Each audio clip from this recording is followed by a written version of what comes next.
Hello dear students, welcome to R K institute of commerce. आज आपण an astrologer day HSC English Maharashtra board यातील lesson number first याची एक story बघणार आहोत.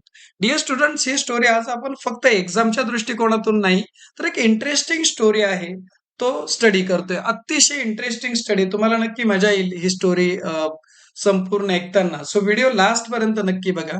या काय काय ट्विस्ट आहे, काय सस्पेन्स आहे, सर्व गोष्टी आपण या व्हिडिओमध्ये चर्चा करणार आहोत.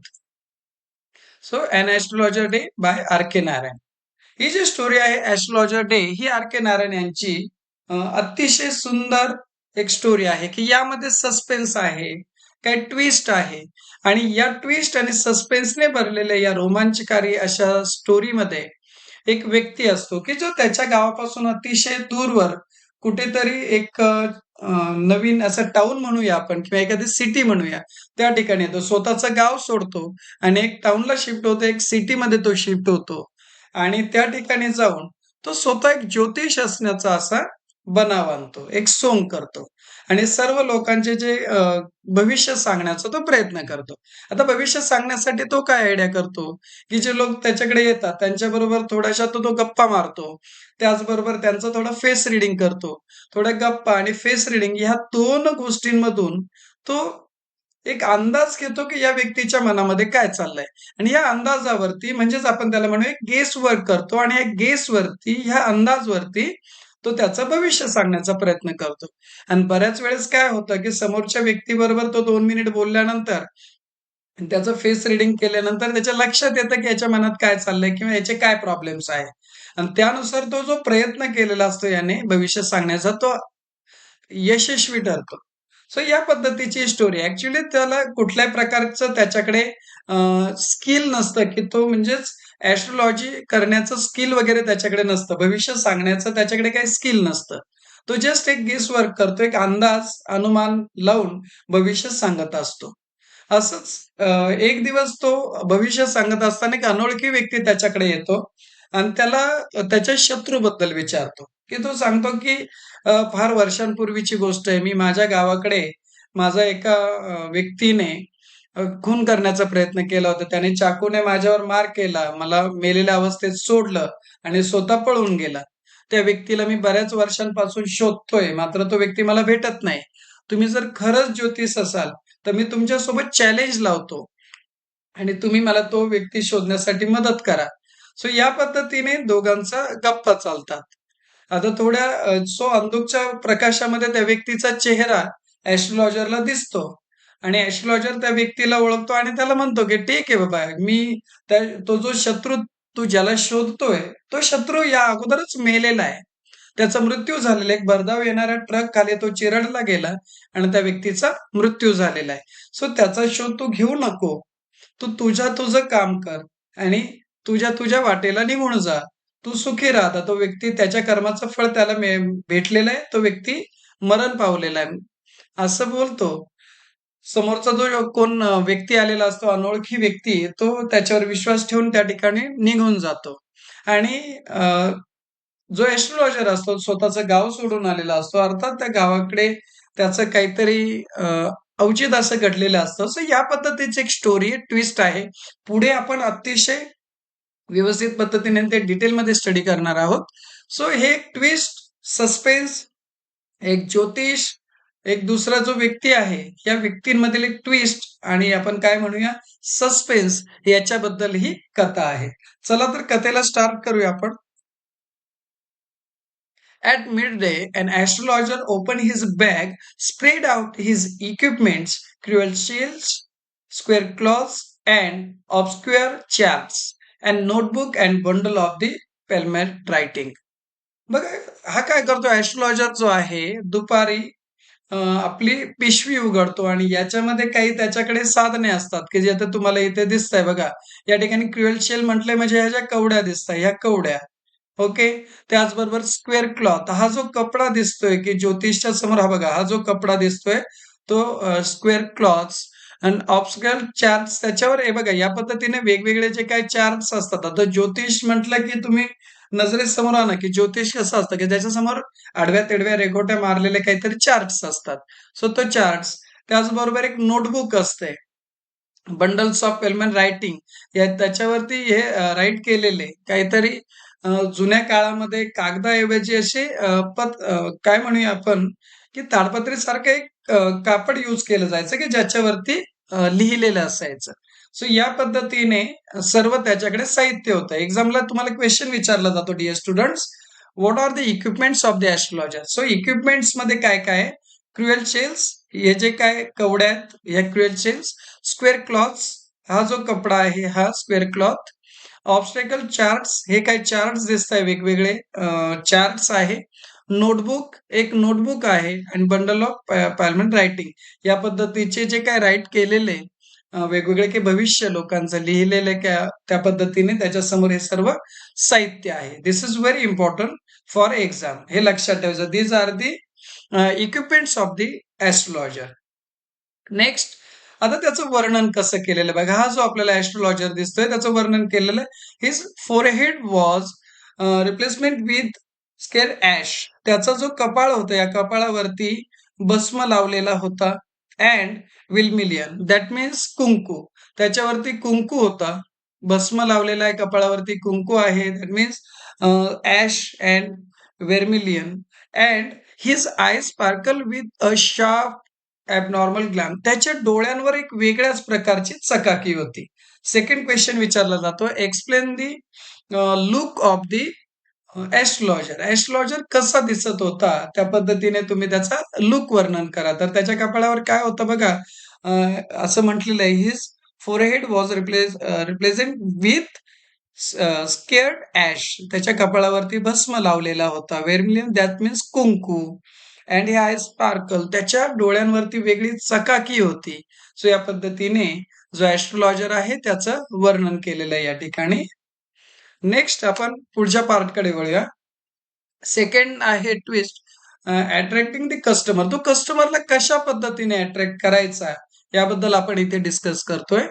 ही had no real knowledge of the astrology. मी सुरुवातीला तुम्हाला इंट्रो देताना सांगितलं होतं की जो ॲस्ट्रोलॉजर आहे त्याला प्रॉपर नॉलेज नव्हतं ॲस्ट्रोलॉजी बद्दल. Eight his cleverness and observation and confidence attract many customer. फार महत्वाचं आहे की असाही प्रश्न विचारला जातो की त्याच्याकडे नॉलेज नसतानाही तो भविष्य कसा सांगायचा. सो किंवा कस्टमर अट्रॅक्ट कसा करायचा. तो अट्रॅक्ट करण्यासाठी 3 गोष्टींचा यूज करायचा. First means cleverness, second observation and third confidence. या गोष्टीने मेनी मोर कस्टमर्स तो त्याच्याकडे अट्रॅक्ट करायचा. ओके. सो काय, he had no real knowledge of the astrology, at his cleverness, observation and confidence attract many customers.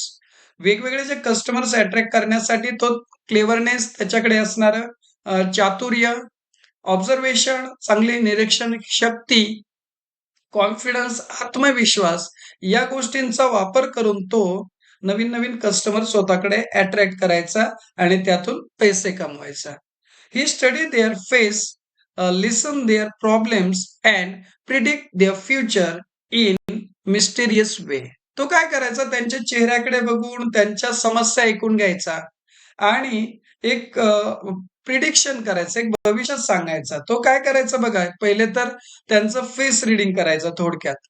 Then त्यांच्याकडनं ऐकून घ्यायचं काय बोलताय, त्यांचे प्रॉब्लेम्स तो लिसन करून घ्यायचा आणि ह्या गोष्टींमधून त्यांचं भविष्य सांगण्याचा तो काय करायचा, प्रयत्न करत होता. सो त्याच्याकडे कुठल्या प्रकारचं नॉलेज नसताना just face reading and guess work या बेसिसवरती तो काय करायचा, समोरचे जे कस्टमर त्याच्याकडे येत आहे त्यांचं भविष्य सांगण्याचा प्रयत्न करायचा. A stranger arrived. नेक्स्ट एक ट्विस्ट येते. One day a stranger name Guru Nayak come to हिम. एक गुरु नायक नावाचा व्यक्ती त्याच्याकडे येतो एक दिवस. He wanted to know about the man who had attack him year ago. आणि त्या गुरु नायक नावाचा जो व्यक्ती येतोय ॲस्ट्रोलॉजरकडे, त्या गुरु नायक ह्या व्यक्तीला, त्याला काही वर्षांपूर्वी त्याच्यावर कोणीतरी अटॅक केला होता, त्याला मारण्याचा प्रयत्न केला होता, त्या व्यक्तीबद्दल माहिती करून घ्यायचे.